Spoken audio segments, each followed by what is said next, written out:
ইনশাআল্লাহ আজকের খুতবায় আমি আপনাদের সাথে কোরআনের ৪৯তম সূরা হুজরাতের একটি নির্দিষ্ট আয়াত আলোচনা করতে চাই, যেটাতে আল্লাহ আযজা ওয়া জাল্লা খুব দারুণ একটা বিষয় আলোচনা করেছেন। তিনি আরব নামে একদল লোকের আলোচনা করেছেন। আরবরা বেদুইন ছিল এবং এই আয়াতের প্রেক্ষাপট আলোচনার মূল ভাবটা বলার পূর্বে আমাদেরকে এই লোকদের সম্পর্কে কিছু জানতে হবে, যেটা আল্লাহ তাদের সম্পর্কে বলেছেন। আপনারা জানেন যে রাসূলুল্লাহ সাল্লাল্লাহু আলাইহি ওয়াসাল্লাম মক্কা নগরীতে ওনারা দাওয়াত কাজ পরিচালনা করতেন, যেটা ওই অঞ্চলের অন্যান্য এলাকা থেকে ঘনবসতিপূর্ণ ছিল। এরপর উনি মদিনা শহরে গেলেন, সেটাও আরেকটি ঘনবসতিপূর্ণ এলাকা ছিল। অর্থাৎ এটি ছিল এমন একটি শহর যেখানে অনেক মানুষ কাছাকাছি বসবাস করত, কিন্তু আরব জনসংখ্যার একটি বড় অংশ ছিল আরব। আরব এমন লোক যারা শহরে বাস করতো না, তারা ঘুরে বেড়াতো, তারা তাদের পশুর পাল নিয়ে মরুভূমির বুকে চড়ে বেড়াতো। বছরের অধিকাংশ সময় তারা বাইরে থাকতো বিরান ভূমির মাঝে। তারা শহরে যারা বসবাস করে এমন লোকদের মতো ছিল না, এবং ওই সময় অধিকাংশ আরবদের জীবনযাপন এরকম বেদুইনদের মতো ছিল, যারা তাদের তাঁবু নিয়ে ঘুরে বেড়াতো, তাদের মালপত্র নিয়ে ঘুরে বেড়াতো। তো তাদের কেউ কেউ হয়তো ব্যবসা করত, আবার কেউ বা তাদের পশু পালন করত। এভাবে বিভিন্নভাবে তারা জীবিকা নির্বাহ করত। অর্থাৎ এরা হচ্ছে এমন লোক যারা ঘনবসতিপূর্ণ এলাকার অংশ নয়। তো তাদের মাঝে কেউ কেউ তখন মুসলিম হওয়া শুরু করেছে, এবং এই লোকেরা শুধু সাধারণ লোকজনের সংস্পর্শহীন ছিল তা নয়, বরং তাদের সাথে মুসলিমদেরও নিয়মিত যোগাযোগ ছিল না। তারা একদম একা ছিল।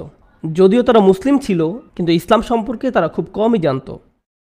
তাই যে জিনিসটা আমরা প্রথমে এই সূরা থেকে জানতে পারি তা হলো, যেহেতু অন্য লোকজনের সাথে তাদের মেলামেশা কম ছিল, তাই তারা আদব বা শিষ্টাচার এগুলো বুঝতো না।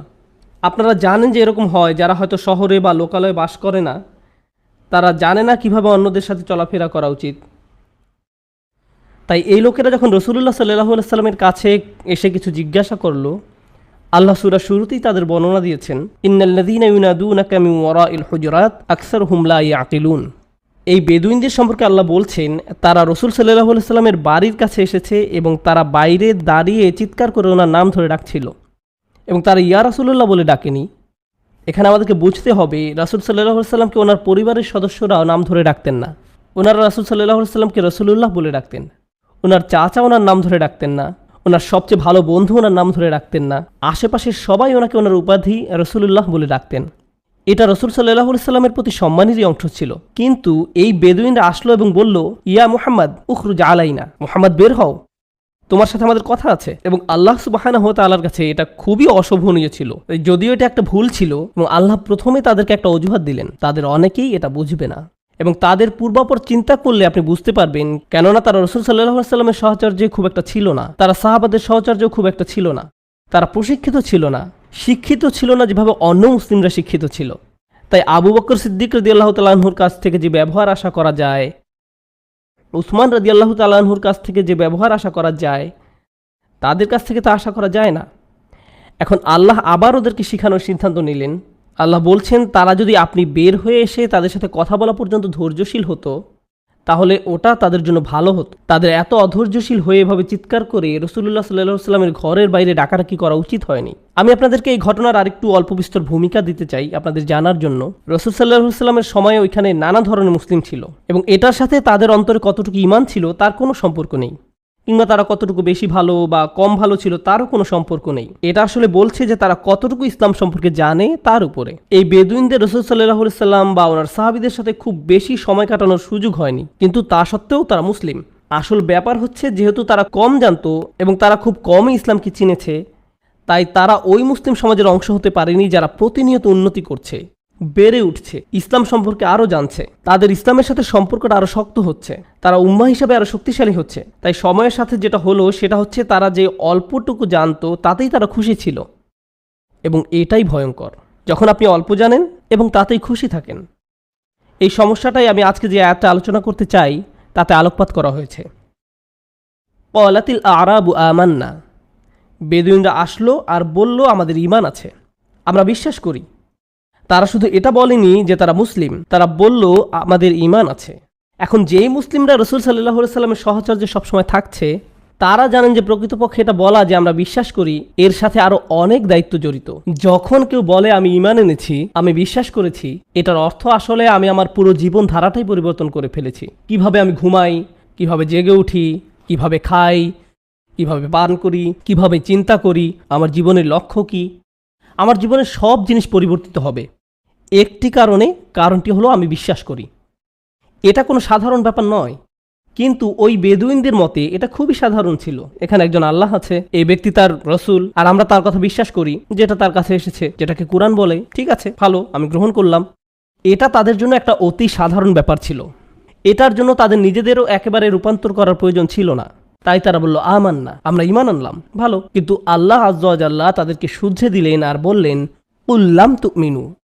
রাসূল সাল্লাল্লাহু আলাইহি সাল্লামকে ওনার নিজস্ব ব্যবহারের ধরন থেকে বের হয়ে তাদেরকে বলতে বলা হলো লাম তুমিনু, তোমরা ঈমান আনোনি, ওয়ালাকিন কুলু আসলামনা, বরং এটা বলো যে আমরা ইসলাম গ্রহণ করেছি। প্রসঙ্গক্রমে আমরা ইসলাম গ্রহণ করেছি, আমরা সমর্পণ করেছি, এটার মানে হলো আমরা শুধু প্রথম পদক্ষেপটাই নিয়েছি। ঈমান অনেক পরিপক্ক একটা বিষয়, ইসলাম শুধু তোমার প্রথম পদক্ষেপ। এবং আপনারা কোরআনে লক্ষ্য করবেন আমান্না ব্যাপারটি কোরআনে প্রশংসিত হয়েছে। সাধারণত যখন লোকেরা বলে আমরা বিশ্বাস করতে এসেছি, এটা অবশ্যই একটা ভালো ব্যাপার, কিন্তু এই লোকদের ক্ষেত্রে আপনাকে বুঝতে হবে যে তারা কোথা থেকে এসেছে। ওরা ছিল নিজেদের উপর অতিমাত্রায় আস্থাশীল যে তারা ইসলাম ধরে রাখতে পারবে, তাদের ঈমান একদম নিখুঁত, এবং যা যা জানার দরকার তারা সব কিছুই জানে। আমার আর কিছু বোঝার দরকার নেই, আর বেশি জানার চেষ্টা করার দরকার নেই, আমার নিজের ভিতরে কিছু পরিবর্তন করার দরকার নেই। এই অতিমাত্রায় আস্থা হচ্ছে সমস্যা। এই বেদুইনরা, যাদের সাথে বাকি সমাজের যোগাযোগ ছিল না, যারা অতি আস্থাশীল ছিল যে তাদের মাঝে ইতোমধ্যেই ঈমান রয়েছে এবং ভাবছে যে এটা কোনো ব্যাপারই না, তাদেরকে এটা বলতে হবে যে শুধু প্রথম পদক্ষেপটাই তারা নিয়েছে। উল্লাম তুমিনু ওয়ালাকিন কুলু আসলামনা। এখন যখন আল্লাহ তাআলা তাদেরকে এটা বলছেন, তারা এটা বুঝতে পারছিল না কেন আল্লাহ মহানবী সাল্লাল্লাহু আলাইহি সাল্লামকে দিয়ে বলাচ্ছেন তোমার শুধু ইসলাম আছে কিন্তু ঈমান নেই। আমরা আল্লাহর উপর বিশ্বাস করি, আমরা রাসূল সাল্লাল্লাহু আলাইহি সাল্লামকে বিশ্বাস করি, আমরা আখিরাতে বিশ্বাস করি, আর কি দরকার? কেন আপনি বলছেন যে আমাদের শুধু ইসলাম আছে, ঈমান নেই? আমাদের সেই উচ্চ স্তরে যায়নি? আল্লাহ নিজেই এই প্রশ্নের উত্তর দিচ্ছেন, ওয়ালাম্মা ইয়াদখুলুল ঈমানা ফি কুলুবিকুম। ঈমান, বিশ্বাসের উপহারটা, স্বীকারোক্তি এখনো তোমাদের অন্তরে প্রবেশ করেনি, এখনও তোমাদের অন্তরে পৌঁছায়নি। এর মধ্য দিয়ে আমরা খুব কঠিন একটা বাস্তবতা দেখা পাচ্ছি। ঈমান এমন কোনো ব্যাপার নয় যেটা এমনি এমনি হয়ে যায়। এটা আপনি নিজে নিজে এমনি এমনি পেয়ে যাবেন না, এবং আপনি এটাও ভাবতে পারেন না যে আপনার এটা আছেই। আর এমন কিছু নয় যেটা আপনি নিজে নিজেই রাখতে পারবেন, আপনাকে এটা রক্ষা করতে হবে। কুরআনের অন্য আরেকটি জায়গায় আল্লাহ আসলে পাথরের সাথে তুলনা করেছেন, যার একেবারে গভীরে রয়েছে পানি, এবং আল্লাহ এই পানিটিকে ঈমানের সাথে তুলনা করেছেন। এখন আল্লাহ এই আয়াতে আমাদেরকে বলছেন যে এই বেদুইনদের জানতে হবে যে তারা এমনি এমনি তাদের ঈমান ধরে রাখতে পারবে না, শুধুমাত্র এই কারণে যে তারা সহজেই ইসলামের ছায়াতলে এসেছে। তারা এত কিছু বক্তব্যের সাথে একমত হয়েছে এবং তারা ভাবছে এটাই তাদের জন্য যথেষ্ট। কেন আমি এটা আপনাদের সাথে শেয়ার করছি? কারণ পুরো বিশ্ব জুড়ে, আমেরিকায়, ইউরোপে, অস্ট্রেলিয়ায়, বিশ্বের অনেক জায়গাতেই, বিশেষত যেখানে মুসলিমরা সংখ্যালঘু, অনেক মুসলিম সমাজেই খুব অল্প সংখ্যক লোকের সমষ্টি, এবং তাদের জন্য জানার বা বেড়ে ওঠার সুযোগ খুবই সীমিত। তাই এই উদাহরণস্বরূপ বলা যায় কোনো জনগোষ্ঠীর বাবা মায়েদের ইসলামিক জ্ঞান অত্যন্ত কম। এটা তাদের দোষ না, তারা ইসলাম সম্পর্কে খুব অল্পই জানে। এরূপ তাদের সন্তান হয়, তাদের সন্তানরা স্কুলে যায়, তারা সেখানে 8 ঘন্টা 10 ঘন্টা সময় কাটায় বাসার বাইরে, বাবারা থাকে কাজে। এই বাচ্চারা বাসায় ফিরে 3-4 ঘন্টা ব্যস্ত থাকে তাদের স্কুলের বাড়ির কাজ নিয়ে। এরপর তারা কিছু ভিডিও গেমস খেলে, টিভি দেখে, এবং যতক্ষণে দিন শেষ হয়ে যায় আপনি আসলে ইসলাম সম্পর্কিত কিছুই করেননি। ন্যূনতম যেটা হয়তো আপনি করেছেন তা হলো তাদেরকে বলেছেন এই চলো নামাজ পড়তে যাই, অথবা এই চলো মাগরিব নামাজটা পড়ে আসি। ও না, এখন আবার আমাকে নামাজ পড়তে হবে। এবং তারপর এই বাচ্চাটি আসলে ইসলাম সম্পর্কে অত্যন্ত অল্প জানতে পারে, অত্যন্ত অল্প জানে। কারণ তারা যতক্ষণ জাগ্রত থাকে তাদের পুরো সময়টাই যায় মুসলিম বাদে আর অন্য যতভাবে সম্ভব, যাতে তারা ভাবতে পারে যে এটাই জীবনের সবচেয়ে গুরুত্বপূর্ণ। আসলে নির্দিষ্টভাবে ইসলামিক তেমন কিছুরই তারা প্রতিনিয়ত সম্মুখীন হয় না। প্রকৃতপক্ষে এরকম সংখ্যালঘু সমাজে বাচ্চারা যখন স্কুলে যায় তাদেরকে অন্যদের থেকে একদমই আলাদা দেখায়, তারা অন্যদের থেকে একদমই আলাদা ব্যবহার করে, এবং এটা তাদেরকে একদমই একা বোধ করায়। এবং যখন তারা এরকম একাকী বোধ করে তারা ভাবে যে তারা মুসলিম এ কারণে এমন। তাই অনেক সময় এরকম হয় যে তারা অন্য বাচ্চাদের সামনে নিজেদেরকে মুসলিম হিসেবে পরিচয় দিতেও সংকোচ বোধ করে। তাদের মনে হয় আমাকে এখানে ঠিক মানাচ্ছে না। অন্য বাচ্চাদের সামনে তারা সংকোচ বোধ করে নামাজ পড়তে বা এই ধরনের কিছু করতে। অথবা এমন হয় হয়তো তাদের বন্ধুরা বাড়িতে এসেছে এবং তাদের মা নামাজ পড়ছে, তারা মাকে বলছে যে মা তুমি অন্য ঘরে গিয়ে নামাজ পড়ো। আমার বন্ধুদের কাছে এটা অদ্ভুত লাগছে। তারা আসলে ইসলামকে নিয়ে আত্মবিশ্বাসী নয়, এবং আসলে এমনকি বাবা মারাও। আসলে আমার খুতবার বিষয় কিন্তু বাবা মায়েদেরকে নিয়েই। যেসব বাবা মায়েরা অল্প বিস্তর ইসলাম জানে তারা সেটা নিয়ে সন্তুষ্ট, ভাবে যথেষ্ট। আমরা মুসলিম, আলহামদুলিল্লাহ, আমরা জানি যা জানা দরকার।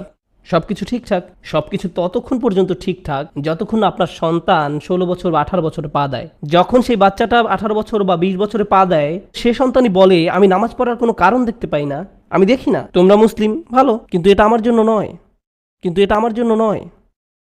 আমাদেরকে বুঝতে হবে এই দিন আপনা আপনি বাচ্চাদের কাছে চলে যাবে না, এটা কোনো অটোমেটিক ব্যাপার না।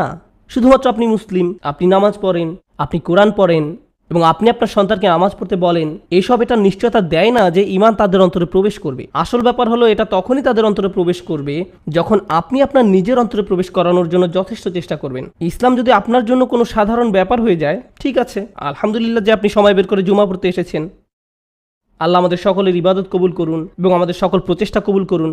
আমরা এসেছি আর জুমা পড়ছি, এর বাইরে ঘরের ভেতরে যেখানে ইসলামের কিছুই নেই, সত্যি সেখানে কিছু নেই, ওখানে কোনো কথাবার্তা নেই। আমাদের বাচ্চারা এটাও জানে না যে আমাদের রাসূলুল্লাহ সাল্লাল্লাহু আলাইহি ওয়াসাল্লাম কে ছিলেন, তারা কোরআন কি সেটা জানে না। শুধুমাত্র ছোট কিছু সূরা ছাড়া যেগুলো আপনারা ওদেরকে শিখিয়েছেন, সেক্ষেত্রে আমাদের সাথে ওই বেদুইনদের তেমন কোনো পার্থক্য নেই, যাদের সাথে ইসলামের যোগাযোগ ছিল খুবই কম, অথচ তারা অত্যন্ত আত্মবিশ্বাসী ছিল যে তাদের এটি আছে। আর আল্লাহ তাআলা তাদেরকে বলছেন এটা এখনও তোমাদের অন্তরে প্রবেশ করেনি, কেননা যদি এটা একবার প্রবেশ করেই থাকে কারো অন্তরে, কিছু একটা হবে যেটা আসলে ভাষায় প্রকাশ করা যায় না। সবাই তার পরিবেশ দ্বারা প্রভাবিত। আপনি হয়তো বলতে পারেন আমি সর্বক্ষণ নন মুসলিমদের পাশে থাকি, তাই আমার ঈমান দুর্বল হচ্ছে। আমি এমন জায়গায় থাকি যেখানে শিখার কোনো জায়গা নেই, শেয়ার করার কোনো জায়গা নেই, আমার মূল্যবোধগুলো শক্ত করার কোনো জায়গা নেই। হ্যাঁ, এটা সত্যি, কিন্তু কি জানেন, যখন ঈমান একবার আপনার অন্তরে প্রবেশ করে, আপনি হয়তো গুহাবাসীর মতো গুহার মাঝে থাকতে পারেন এবং তা সত্ত্বেও আপনার ঈমান বজায় থাকবে। আপনি হয়তো ইব্রাহিম আলাইহিস সালামের মতো, যিনি ছিলেন কানা উম্মাতান, একদম নিজে উনি একটা উম্মাহ ছিলেন, ওনার আশেপাশে ওনার কোনো সাথী ছিল না। অর্থাৎ আমরা আমাদের পরিবেশকে অজুহাত হিসাবে দাঁড় করাতে পারি না। বেদুইনদেরকে এই অজুহাত করতে দেওয়া হয়নি, তোমরা তো শহরে বাস করো না, তোমাদের জন্য এটা ঠিক আছে না। ওয়ালাম্মা ইয়াদখুলুল ঈমানা ফি কুলুবিকুম ওয়া ইন তুতিউল্লাহ ওয়া রাসূলাহু লা ইয়ালতাকিম মিন আমালিকুম শাইআ। যদি তুমি আল্লাহ এবং তার রাসূলের আনুগত্য করো, এখানে রাসূল সাল্লাল্লাহু আলাইহি ওয়াসাল্লামের উল্লেখ করাটা সত্যি গুরুত্বপূর্ণ। ওয়া ইন তুতিউল্লাহ ওয়া রাসূলাহু, কেন? কারণ মদিনার বাইরের মরুভূমিতে থেকে রাসূল সাল্লাল্লাহু আলাইহি ওয়াসাল্লামের আনুগত্য করাটা সহজ নয়। আমাদের জন্য রাসূল সাল্লাল্লাহু আলাইহি ওয়াসাল্লামের আনুগত্য করা একরকম, আর বেদুইনদের জন্য রাসূল সাল্লাল্লাহু আলাইহি ওয়াসাল্লামের আনুগত্য করা আরেক রকম। রাসূল সাল্লাল্লাহু আলাইহি ওয়াসাল্লাম কি করতে বলেছেন সেটা তাদের পক্ষে জানা সম্ভব না, যতক্ষণ না ওনাদের সাথে এমন কেউ থাকবে যে বলতে পারবে রাসূল সাল্লাল্লাহু আলাইহি ওয়াসাল্লাম কি বলেছেন। তাই তাদের বিকাশের জন্য আসলে তাদেরকে এমন জায়গায় থাকতে হবে যেখানে এই বিষয়ে পড়াশোনা চলছে, যেখানে এই বিষয়ের বিকাশ হচ্ছে, আলোচনা হচ্ছে। ওয়া ইন তুতিউল্লাহ ওয়া রাসূলাহু, আরবিতে ইতা এর অর্থ শুধু আনুগত্যই নয়, এটা মনোযোগ দেওয়া অর্থ ব্যবহৃত হয়। ইতা এসেছে তাউন থেকে, যার অর্থ শুধু আনুগত্য বা ঐচ্ছিকই বুঝায় না, এটা মনোযোগ দেওয়াও বুঝায়। যদি আপনি মনোযোগ দেন আর তারপর শোনেন এবং আল্লাহ ও তার রাসূলের আনুগত্য করেন, আপনার কোনো কাজ বৃথা যাবে না। একদিকে তাদেরকে বলা হচ্ছে তাদের প্রকৃত ঈমান নেই, তাদেরকে সেই ঈমান অর্জন করতে হবে। অন্যদিকে তাদেরকে বলা হচ্ছে শোনো, এর অর্থ এটা নয় যে যা ভালো কাজ তুমি করেছো তা বৃথা গেছে। যদি তুমি আল্লাহ ও তার রাসূলের আনুগত্য অটল থাকো, তোমার কোনো কাজই বৃথা যাবে না। এটা অত্যন্ত গুরুত্বপূর্ণ ব্যাপার। কুরআনের অন্য এক জায়গায় সূরা হাদীদে আল্লাহ তাদের পরিণতি সম্পর্কে বর্ণনা করেন, যেসব লোকেরা তাদের ঈমানকে সহজভাবে নিয়েছে, তারা ভাবে ঠিক আছে আমরা মুসলিম, আলহামদুলিল্লাহ, এর অর্থ সব ঠিক আছে। না, সব ঠিক নেই। এটা অত্যন্ত গুরুত্বপূর্ণ ব্যাপার। এরকম সম্ভাবনা কি আছে যে কেউ মুসলিম হলো এবং সময়ের সাথে সাথে তাদের ঈমান দুর্বল থেকে দুর্বলতর হলো, এমন পর্যায়ে যে তারা এমনকি ইসলাম নিয়ে সন্দেহ প্রকাশ করা শুরু করলো? এটা কি সম্ভব? অবশ্যই সম্ভব। প্রকৃতপক্ষে হাদীদের আয়াতটিতে যাবার আগে, এমনকি এই সূরাতেও আল্লাহ বলছেন প্রকৃত মুমিন তারাই যারা আল্লাহ এবং তার রাসূলে বিশ্বাস করে এবং এর পরে আর কখনো সন্দেহ পোষণ করে না। আল্লাহ কেন বলছেন যে তারা আর কখনো সন্দেহ পোষণ করে না? কারণ সেই সম্ভাবনা রয়েছে। সেই সম্ভাবনা যদি না থাকতো তাহলে সেটা উল্লেখ করার কোনো দরকারই ছিল না। আসলে আমরা আমাদের ঈমান এমনি ধরে রাখতে পারবো না। এর জন্য আসলেই প্রচেষ্টা দরকার, অনেক প্রচেষ্টার দরকার। এখন যে জিনিসটাতে আমি আপনাদের দৃষ্টি আকর্ষণ করতে চাই তা হলো বাহির বনাম ভিতর।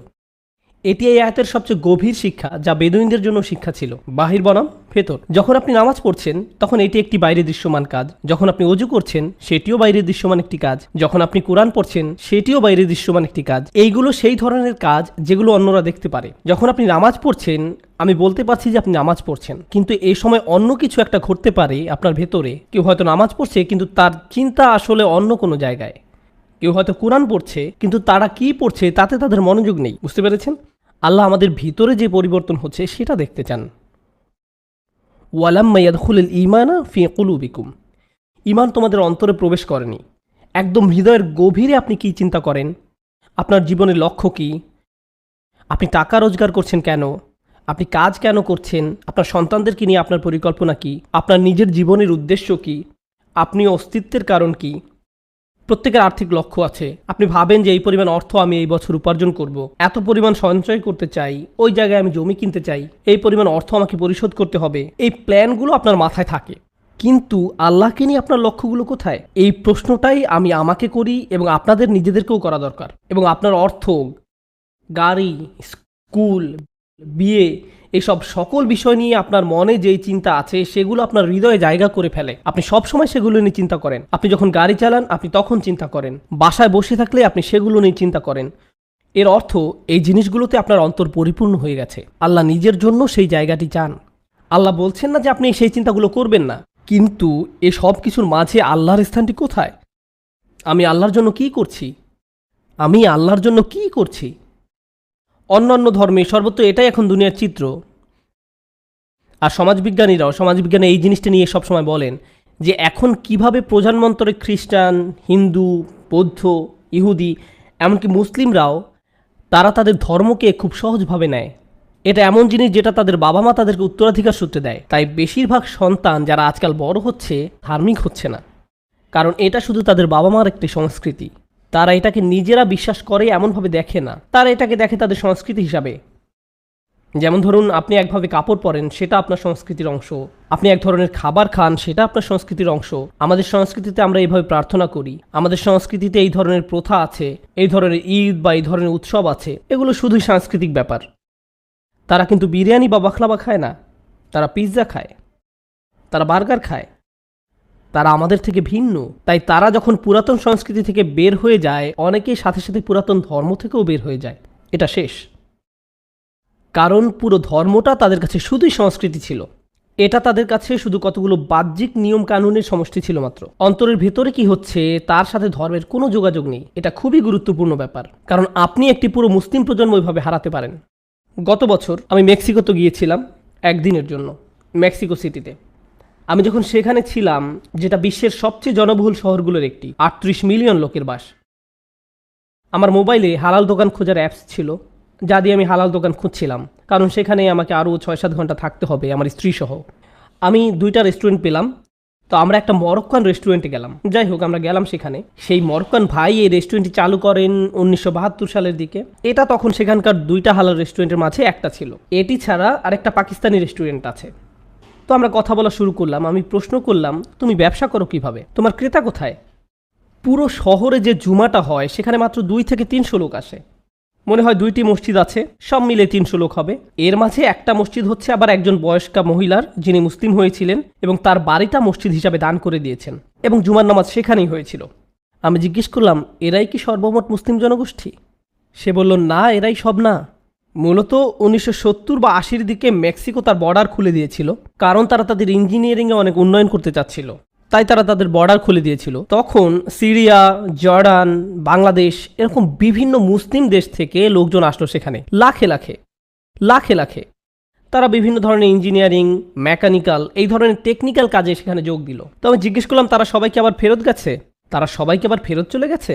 সে বলল, না, তারা আছে, শুধু তাদের সন্তানরা আর মুসলিম নেই। তাদের সন্তানরা আর মুসলিম নেই। লাখে লাখে লোক, এবং মাত্র কয়েকশো লোক জুমা পড়ছে। এটা খুবই বাস্তব একটি ঘটনা। এই ধরনের ঘটনা ঘটে যখন আপনি শুধু আপনার কাজ নিয়ে চিন্তা করেন। আপনি টেবিলে খাবার সরবরাহ করেন, কিন্তু আপনি আপনার অন্তরের ক্ষুধা নিয়ে চিন্তাই করেন না। আমরা মুসলিম, আলহামদুলিল্লাহ, আর কি দরকার? শুনুন, আপনি হয়তো চিন্তা করছেন আপনার ক্যারিয়ার, আপনার সঞ্চয়, আপনার ভবিষ্যৎ নিয়ে, কিন্তু আমি একটা ভয়ানক কথা বলি যেটা নিয়ে আপনি, আমাদের সবার চিন্তা করা উচিত। যখন আমরা আল্লাহর সামনে দাঁড়াবো, আমাদেরকে আল্লাহকে জবাব দিতে হবে। কেন লা ইলাহা ইল্লাল্লাহর যে উপহারটি আপনাকে দেয়া হয়েছিল, আমাকে দেয়া হয়েছিল, মুহাম্মদুর রাসূলুল্লাহ সাল্লাল্লাহু আলাইহি সাল্লামের যে উপহারটি দেয়া হয়েছিল আমাদেরকে, যেটা খুব সহজেই আমরা আমাদের সন্তানদের মনে গেঁথে দিতে পারতাম, তা কেন আমরা করতে ব্যর্থ হয়েছি? কারণ আমরা অন্য কাজে ব্যস্ত ছিলাম। অন্য কাজে এতই ব্যস্ত ছিলাম যে 2-1 প্রজন্মের মাঝেই লা ইলাহা ইল্লাল্লাহ বলার মতো আর কেউ থাকছে না। এই জন্য আল্লাহর কাছে আমাদেরকে জবাবদিহি করতে হবে। فطال عليهم الأمد فقست قلوبهم وكثير منهم فاسقون। আল্লাহ বলছেন তাদের উপর সুদীর্ঘকাল অতিক্রান্ত হয়েছে, অতঃপর তাদের অন্তরসমূহ কঠিন হয়ে গেছে এবং তাদের অধিকাংশই ফাসেক হয়ে গেছে। এই কারণেই আমি আপনাদের সাথে এই আয়াতটি শেয়ার করতে যাচ্ছিলাম। সবাই ভাবে তাদের পরিবার এগুলো থেকে নিরাপদ। কারো যদি এরকম চিন্তা করার অধিকার থেকে থাকে তাহলে সেটা হতো ইব্রাহিম আলাইহিসসালাম। ইব্রাহিম আলাইহিসসালাম বলতে পারতেন, আমি আমার সন্তানদেরকে সঠিকভাবে গড়ে তুলেছি। তার সন্তানরা আল্লাহর প্রতি সমর্পণের ক্ষেত্রে এতই অনুগত ছিল, افعل يا أبت افعل ما تؤمر। বাবা তাই করুন যা আপনাকে করতে বলা হয়েছে। যদি আল্লাহ আপনাকে বলে থাকেন আমাকে কোরবানি করতে হবে, তাই করুন বাবা, ঠিক আছে, এটা আল্লাহর ওয়াস্তে। فلما أسلما وتله للجبين। আল্লাহ আরও বলছেন, যখন তারা দুইজন আল্লাহর কাছে সমর্পণ করলো এবং সে তাকে জবেহ করার জন্য সাহিত্য করলো, এমনকি এই পিতা ইব্রাহিম আলাইহিসসালাম উনি নিজের সন্তানদের সম্পর্কে এতটাই চিন্তিত ছিলেন যে উনি আল্লাহর দিকে ফিরে বললেন, আমাকে ও আমার সন্তান সন্ততিকে মূর্তি পূজা থেকে দূরে রাখুন। উনি বলেননি ওয়াজনুবনি ওয়াজুররিয়াতি, আমাকে এবং আমার বংশধরদেরকে দূরে রাখুন। আর না আবুদাল আসনাম, উনি আল্লাহকে বলছেন, হে আল্লাহ, আমাকে এবং আমার ছেলেদেরকে মূর্তি পূজা থেকে রক্ষা করো। উনি যদি বলতেন জুররিয়াতি, তাহলে বোঝাতো আমাকে, আমার সন্তানদের, তাদের সন্তানদের, তাদের নাতি নাতনি সবাইকে তুমি মূর্তি বা আইডল পূজা থেকে রক্ষা করো। উনি এতদূর পর্যন্ত চিন্তা করছেন না। উনি চিন্তিত যে উনি নিজে এবং ওনার সন্তানদের জন্য। এমনকি তারা আল্লাহর কাছে সমর্পণ করার পরে উনি মনে করছেন যে ওনারা নিরাপদ নয়। হে আল্লাহ, একমাত্র তুমি আমাদেরকে নিরাপদ রাখতে পারো। ربي إنهن أضلن كثيرا من الناس। এই দোয়াটা পরে আমি সত্যিই স্তম্ভিত, আমি পুরোপুরি অবাক। কাবা সেই বাড়ি যা তিনি বানিয়েছিলেন, উনি বানিয়েছিলেন তার ছেলেকে সাথে নিয়ে। এরপর উনি আবার ওই শহরে যখন ফেরত আসলেন তখন সেখানকার সবাই আল্লাহর ইবাদত করত। এরপরও উনি চিন্তিত এবং আল্লাহর কাছে দোয়া করছেন, হে আল্লাহ, আমাকে এবং আমার ছেলেদেরকে মূর্তি পূজার হাত থেকে রক্ষা করো। তাই এখন শেষ যে জিনিসটা আপনাদের সাথে শেয়ার করতে চাই, আমাদের নিজেদের সন্তানদেরকে নিয়ে যাতে আমরা চিন্তা করতে পারি যে ইসলামকে আমাদের জীবনে খুবই সচেতন একটা ব্যাপার হতে হবে। আমার উপর রাগ হলেও আপনি অন্তত কিছু শুরু করুন, একদম কিছু না করা থেকে। নিজের জন্য, নিজের পরিবারের জন্য এটা আমাদের সকলের চিন্তার বিষয়। প্রত্যেকটি বাচ্চা যারা সন্দেহ করা শুরু করে, প্রত্যেকটি বাচ্চা যারা আল্লাহর কালেমার থেকে ভিডিও গেম নিয়ে বেশি ব্যস্ত, এটা আমাদেরই ক্ষতি। আপনাদেরকে আমি যেটা বলতে চাই সেটা হচ্ছে মূর্তি বা আইডল। ইব্রাহিম আলাইহিসসালাম মূর্তি বা আইডল নিয়ে চিন্তিত ছিলেন। আমাদের সেই সমস্যা নেই। এখানে কোনো মূর্তি নেই, কোনো ক্রস নেই। আমরা এটা নিয়ে চিন্তিত না যে আমাদের সন্তানরা কোনো মূর্তির পূজা করবে। কিন্তু আপনাকে বুঝতে হবে আসলে আইডলটা কি, আসনাম কি। প্রত্যেক প্রজন্মের একটা নিজস্ব আইডল আছে, প্রত্যেক সময়ের একটা নিজস্ব আইডল আছে। আমাদের আজকের সময় আইডল হচ্ছে আরেকটি ব্যাপার। আইডল হচ্ছে এমন জিনিস যেটার আপনি পূজা করেন, যেটার সাথে আপনার আশা আকাঙ্ক্ষা জড়িত, এমন জিনিস যেটা আপনার হৃদয়ে আল্লাহর স্থানটা দখল করে রেখেছে, এটাই আইডল। এবং আমাদের সময়ে খুব স্বাভাবিকভাবেই প্রযুক্তি আইডলে পরিণত হতে পারে। আমাদের সময় খুব সহজেই অর্থ কারো কারো আইডলে পরিণত হতে পারে, যেটার তারা পূজা করে, যেটা নিয়ে তাদের চিন্তা তা হলো অর্থ, বাইরের বেশভূষা, বিভিন্ন ইলেকট্রনিক যন্ত্রপাতি। এক সময় মানুষজন কান্না করত কারণ তারা হজ করতে পারেনি, আর এখন মানুষজন কান্নাকাটি করে কারণ তাদের কাছে আইফোন 6 নেই। তারা একটি আধ্যাত্মিক সংকটের মধ্য দিয়ে যাচ্ছে কারণ তাদের কোনো নির্দিষ্ট হয়তো ভিডিও গেম নেই। আমার PS3 আছে কিন্তু PS4 নেই। কি ভয়াবহ অবস্থা! বাচ্চারা এসব জিনিসের জন্য অঝরে কান্না করে। কি করেছি আমরা? আমরা আমাদের সন্তানদের জন্য আইডল তৈরি করেছি। তারা একদম নিষ্পাপ ছিল। আপনি তাদের সামনে যা দিবেন সে ওটাতেই মগ্ন হয়ে যাবে। এরপর তাদের সে অবসেশনের জন্য আপনি তাদেরকে দোষ দিতে পারেন না। আমি বলছি না যে আপনি তাদেরকে ওগুলো দিবেন না। আমার বাচ্চারাও গেমস খেলে, আমি নিজেও ওদের সাথে খেলি। কিন্তু এখানেই একটা ভারসাম্য বজায় রাখতে হবে। আপনার কাজ শুধু আপনার সন্তানদেরকে এসব বিলাসিতার জিনিস সরবরাহ করা নয়। তখন এই জিনিসগুলোই তাদের আইডলে পরিণত হয়। তারা শুধু এগুলোরই পূজা করে। তাদের পুরো জীবন শুধু এগুলোময় হয়ে যায়। কতবার আমি তরুণ মুসলিম ছেলেমেয়েদের কাছে ঘটনা শুনেছি, আমি আল্লাহকে বিশ্বাস করি না। আমি সারা দুনিয়ার কথাও বলছি না, শুধু টেক্সাসের কথা বলছি। শুধু টেক্সাসে আমি আল্লাহকে বিশ্বাস করি না, আমাকে একা থাকতে দাও, আমার ভিডিও গেম খেলতে চাই, একা থাকতে দাও। এই দুইটি জিনিস কিন্তু আলাদা কোনো ব্যাপার নয়। তার ক্ষেত্রে আল্লাহ অন্য ঈশ্বর বা ভিডিও গেম দিয়ে প্রতিস্থাপন হয়ে গেছে।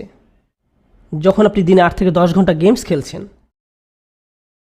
কিন্তু আমরা ভাবি আমরা মুসলিম, অন্তত জুমা তো পড়ি, অন্তত আমরা ঈদ তো পালন করি, ঈদে কিছু ভালো খাবার দাবার বানাই, তাই আমরা ঠিক আছি। ولما يدخل الإيمان في قلوبكم وإن تطيعوا الله ورسوله لا يلدكم من أعمالكم شيئا। আল্লাহ বলছেন, তুমি যদি আল্লাহ এবং তার রাসূলের অনুসরণ করো, তোমার কোনো কাজ বৃথা যাবে না, আল্লাহ আপনার কোনো আমল নষ্ট করবেন না। শেষ যে উপদেশটা দিতে চাই আমার নিজেকে এবং আপনাদের সবাইকে, সন্তানদের ঈমান এবং তাদের জন্য আল্লাহর হেদায়েত আমাদের হাতে নেই। আমাদের সন্তানদের জন্য আল্লাহর হেদায়েত আমাদের হাতে নেই। আল্লাহ তাকে হেদায়েত দেন ওনার ইচ্ছা হয়। আপনি সর্বোৎকৃষ্ট পরিবেশ তাদেরকে দিতে পারেন, আপনি আপনার পক্ষে যতটুকু সম্ভব তা করতে পারেন। তা সত্ত্বেও দিন শেষে আমাদের সন্তানরাই তাদের নিজেদের সিদ্ধান্ত নেবে। রাসূল সাল্লাল্লাহু আলাইহি ওয়াসাল্লাম এমনকি ফাতিমা রাদিয়াল্লাহু তাআলা আনহার দায়িত্ব নেননি। না, উনি নেননি। ইয়া ফাতিমা বিনতু মুহাম্মদ ইত্তাকিল্লাহ ফা ইন্নী লা আমলিকু লাকি মিনাল্লাহি শাইআ। হে ফাতিমা, আল্লাহর প্রতি তোমার তাকওয়া তোমার নিজেরই থাকতে হবে, আল্লাহর ভয়ও নিজেরই থাকতে হবে। আল্লাহর সামনে আমি তোমাকে কোনো সাহায্য করতে পারবো না। রাসূল সাল্লাল্লাহু আলাইহি ওয়াসাল্লাম ওনার নিজের মেয়েকে বলছেন, তুমি একা, তোমাকে আল্লাহর সামনে দাঁড়াতে হবে, একদম একা। একা দাঁড়ানো, আমাদেরকে আমাদের সন্তানদেরকে একা দাঁড়ানোর জন্য তৈরি করতে হবে। আমাদেরকে আমাদের সর্বোচ্চ চেষ্টা করতে হবে, আর বাকিটা আল্লাহর হাতে আর তাদের হাতে। কিন্তু আমরা যেন এটা বলতে সমর্থ হই যে আমরা আমাদের সর্বোচ্চ চেষ্টা করেছি।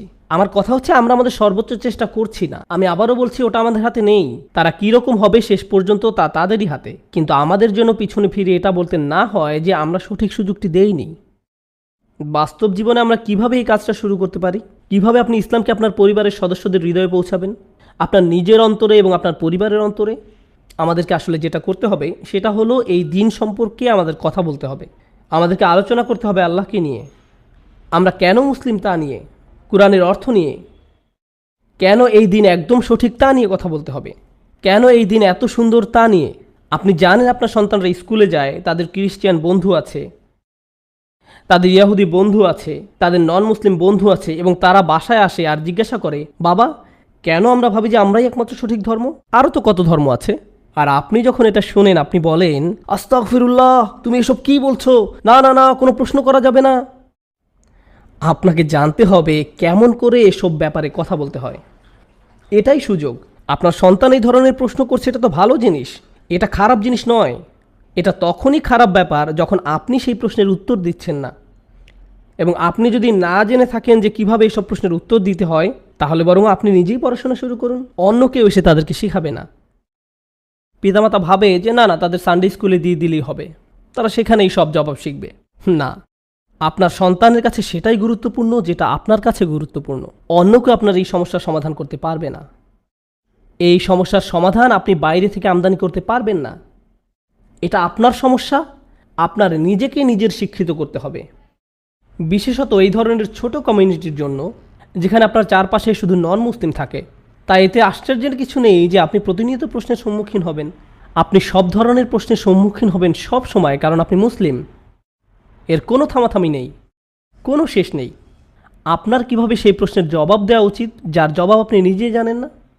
আল্লাহর কিতাব এতই শক্তিশালী, এই দিন এতই শক্তিশালী যে আপনি শুধু সেই প্রশ্নের জবাবই শিখবেন না, তৎক্ষণাৎ প্রশ্ন করাও শিখবেন। আপনি এমন অবস্থানে যাবেন যে আপনাকে প্রশ্ন করবে এমন হবে না, বরং উল্টো আপনিই প্রশ্ন করবেন।